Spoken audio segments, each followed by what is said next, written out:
તમામ વડીલોને મારા નમસ્કાર. જોઈએ આજના મુખ્ય સમાચાર. ગુજરાતમાં ચોમાસાની સિઝનનો કુલ 111% વરસાદ ખાબક્યો છે, જેમાં કચ્છમાં સૌથી વધુ 136% વરસાદ નોંધાયો છે.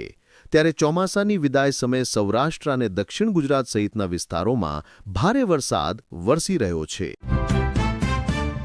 નવરાત્રિમાં મેઘરાજાની એન્ટ્રીથી ખેલૈયાઓ અને ગરબા આયોજકો મૂંઝાયા.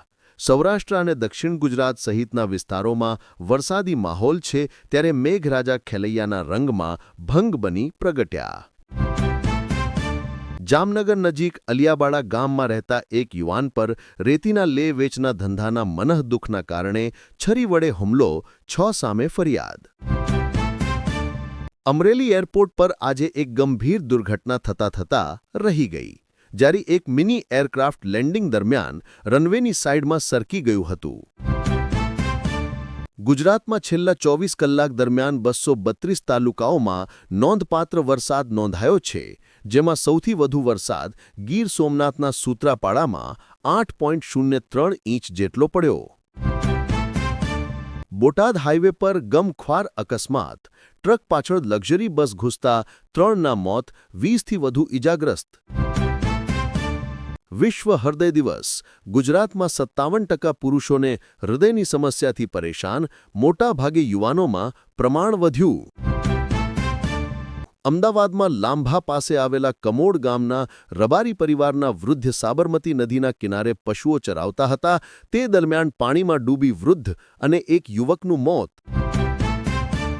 તમિલનાડુના કરૂરમાં તમિલગા વેત્રી ગઝગમલી રેલીમાં ભાગદોડ થયાના બીજા જ દિવસે પાર્ટીના વડા અને અભિનેતામાંથી નેતા બનેલા વિજય થલપતિના ચેન્નઈ સ્થિત નિવાસસ્થાનને બોમ્બથી ઉડાવી દેવાની ધમકી મળી.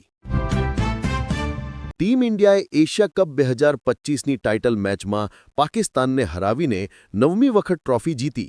વડાપ્રધાન નરેન્દ્ર મોદીએ ભારતીય ટીમને આ રોમાંચક જીત પર અભિનંદન આપ્યા. પોતાના એક્સ હેન્ડલ પર એક પોસ્ટ શેર કરતા પીએમ મોદીએ કહ્યું, ઓપરેશન સિંદૂર મેદાનમાં પણ આ ફાઇનલ મેચમાં ભારતે જે રીતે પાકિસ્તાનને કચડી નાખ્યું છે, તેનાથી બધા દેશવાસીઓ ગર્વથી ફૂલી ગયા છે.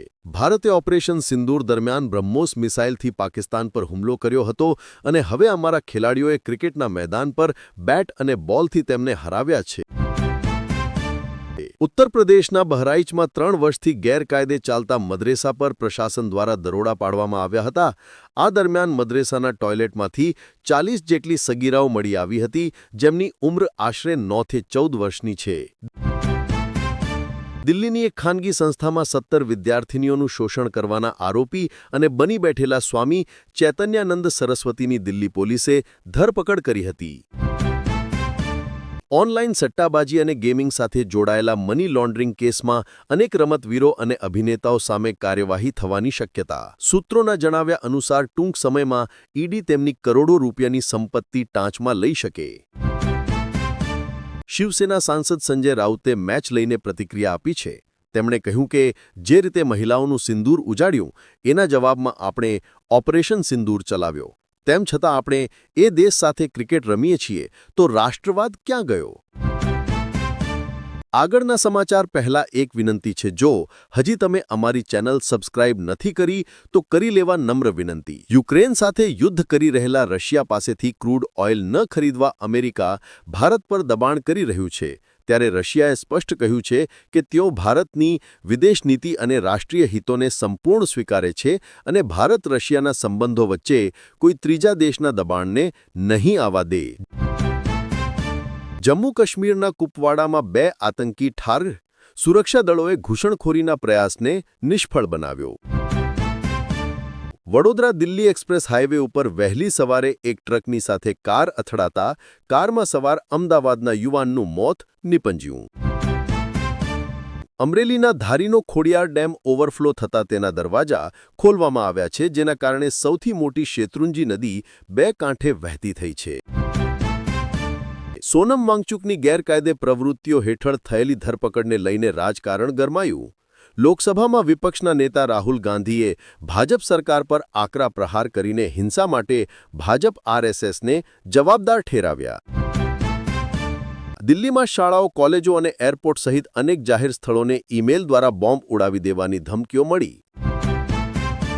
રશિયાએ યુક્રેન પર 595 ડ્રોન 448 મિસાઇલ વડે મોટો હવાઈ હુમલો કર્યો છે, જેમાં રાજધાની કીવને નિશાન બનાવવામાં આવ્યું છે. એશિયા કપની ફાઇનલમાં પાકિસ્તાનને ધૂળ ચટાવ્યા બાદ ટીમ ઇન્ડિયાએ ટ્રોફી સ્વીકારવાનો ઇનકાર કરી દીધો. ભારતીય ખેલાડીઓએ મેચ પછી સ્પષ્ટ કહ્યું કે અમે પાકિસ્તાની મોહસિન નકવીના હાથે ટ્રોફી નહીં લઈએ, જેના કારણે મેચ પતી ગયાના લગભગ 2 કલાક બાદ જ હાઈ વોલ્ટેજ ડ્રામા સર્જાયો હતો. હિંમતનગરમાં 4 ગામને સ્વચ્છતા માટે 18 લાખના ટ્રેક્ટર મળ્યા. ધારાસભ્યે લીલી ઝંડી આપી પંચાયતોને સોંપ્યા. મહારાષ્ટ્રમાં આઈ લવ મોહમ્મદની રંગોળી બનાવાતા હિંસક દેખાવો, પોલીસનો લાઠીચાર્જ, 30ની ધરપકડ.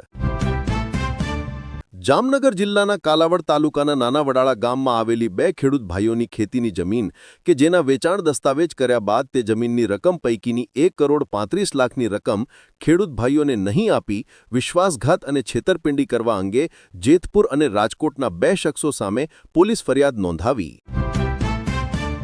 વડોદરામાં નવરાત્રિ મહોત્સવમાં આજે મહાઅષ્ટમી હોવાથી કારેલીબાગ સમૂહ ગરબા મહોત્સવમાં રાત્રે 11 વાગે 25,000 દીવડાની સમૂહ આરતીનું આયોજન કરાયું.